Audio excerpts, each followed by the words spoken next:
My name is Clara Lane. The day I turned 18, my parents told me to leave. My father called me ungrateful.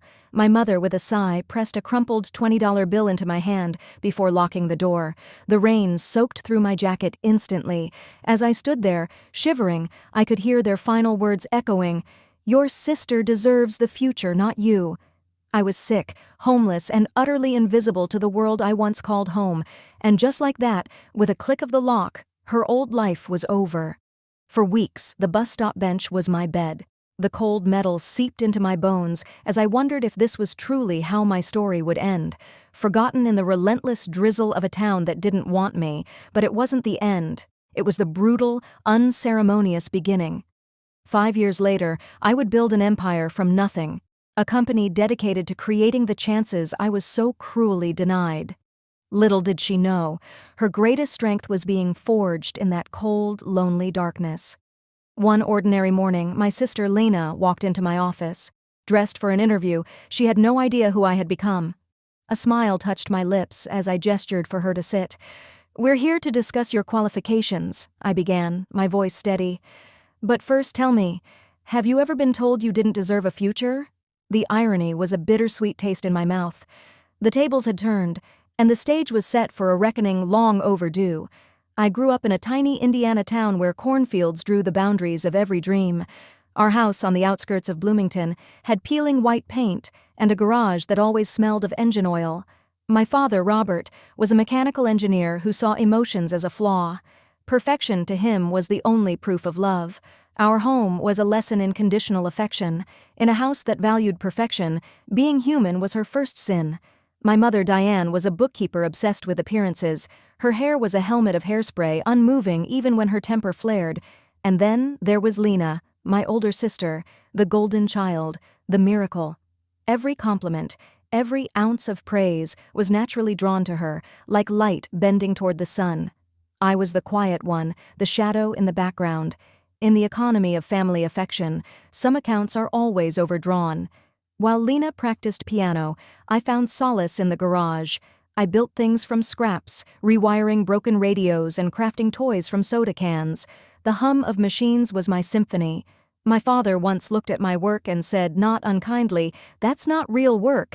Fixing junk doesn't build futures." I nodded, but a quiet, stubborn part of me knew he was wrong. They called it junk. She called it her first foundation. Dinner time was a silent lesson in hierarchy. My parents and Lena sat on 4 matching wooden chairs. I always unfolded a cold metal chair from the pantry. Its hinge squeaked loudly every time I sat down, a sound that announced my place. Temporary, adjustable, removable. I balanced my plate on my knees, pretending not to notice the difference. Some of the deepest wounds are carved not by words, but by silence and a squeaking hinge. When Lena turned 16, she got a silver Honda with a red ribbon.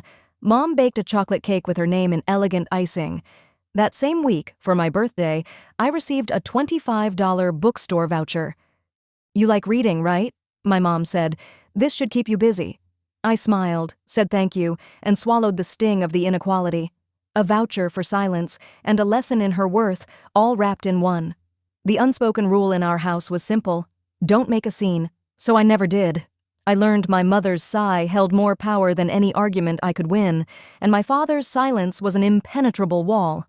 I worked hard, straight A's, perfect attendance, believing my quiet determination would one day earn me a sliver of their pride. She was becoming the perfect daughter, for a family that didn't see her. In sophomore year, I won first place at the state science fair with a filtration system I built from coffee filters and scrap tubing. I came home, clutching the trophy like a shield. At dinner, I shared my news. My mother glanced up from her phone. "That's nice. But Lena just got invited to a leadership camp in Chicago." The conversation instantly shifted to her, another victory, swallowed by the vacuum of their indifference. It was always like that. If Lena caught a cold, it was a household emergency. If I had a fever, I was told to take a shower and tough it out. When she stayed out late, she was independent. When I asked to go to the library after dark, it was not safe. These double standards weren't shouted. They lived in the quiet spaces between sentences. The architecture of favoritism is built brick by silent brick. I retreated to the garage where the honest smells of oil and dust were a comfort. I found logic in circuits and patterns in electricity, things that obeyed rules, unlike people. The quiet hum of a repaired radio became my only applause. Staring at my grease-covered reflection in a metal cabinet, I thought, maybe this is who I am. Someone who works in silence until things function again. In the silence, she was finally learning the sound of her own power. But silence sinks into your bones.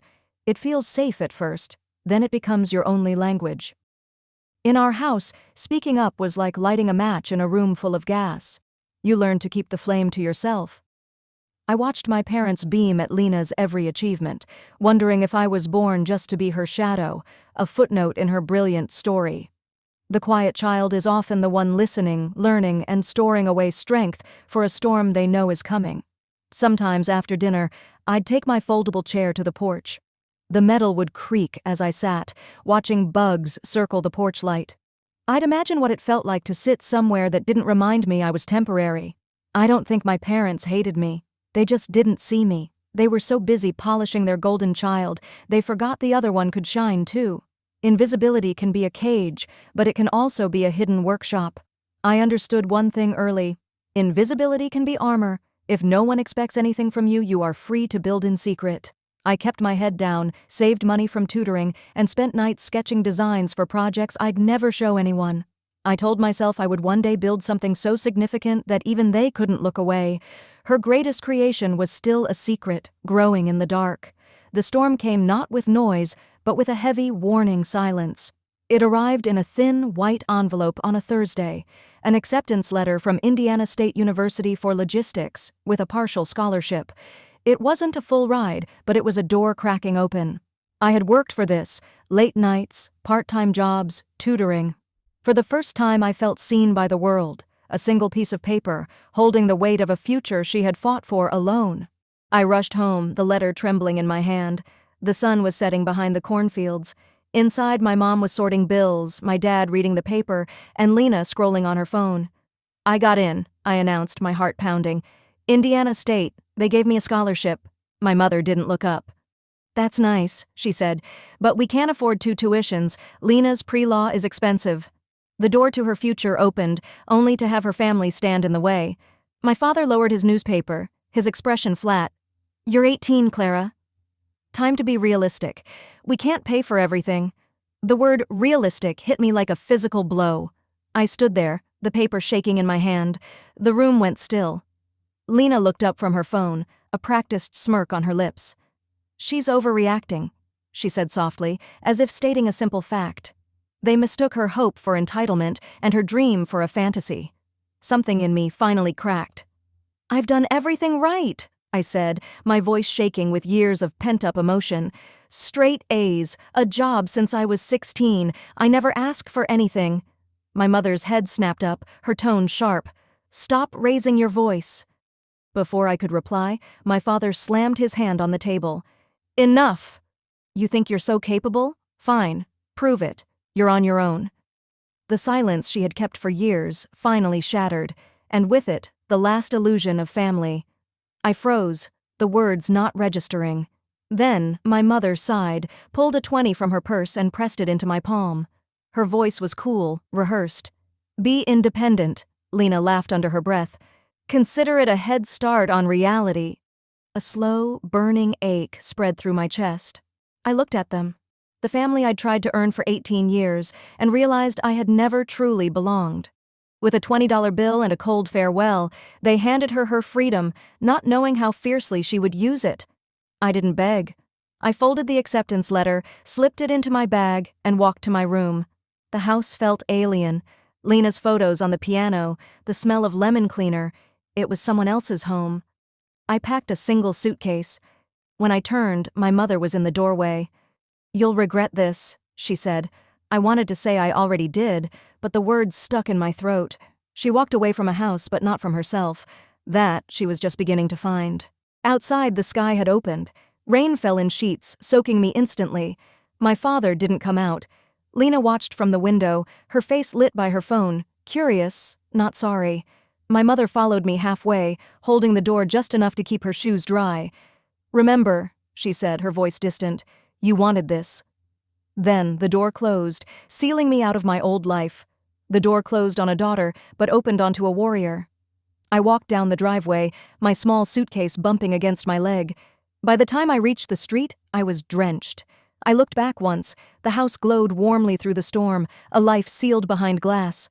A car passed, its headlights catching my reflection in a puddle, wet, trembling, but still standing. I pulled out the damp $20 bill, the ink blurring. "This is all the proof they think I need," I whispered. In that moment, she was at her lowest, but her story was far from over.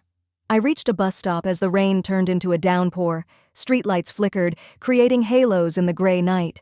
I sat on the cold, wet bench, my suitcase beside me. A bus passed without stopping. The driver glanced at me but kept going. I didn't blame him. I looked like a ghost, half real, half left behind. My breath fogged the air as Lena's words echoed, a head start on reality. Reality was cold and wet, but it was hers, and that made all the difference. I don't know how long I sat there, curled up against the cold. The rain turned the street into a blur. I must have fallen asleep between the wind and the hum of passing cars. I woke to a gentle voice. "Miss, are you okay?" A man in his 50s with soft gray hair and kind eyes was looking down at me, holding a steaming cup of coffee. "You're freezing," he said, his voice full of concern. Just when the world felt its cruelest, a stranger's kindness became her lifeline. He didn't argue when he saw I was in bad shape. Within minutes, paramedics arrived. One asked for my address.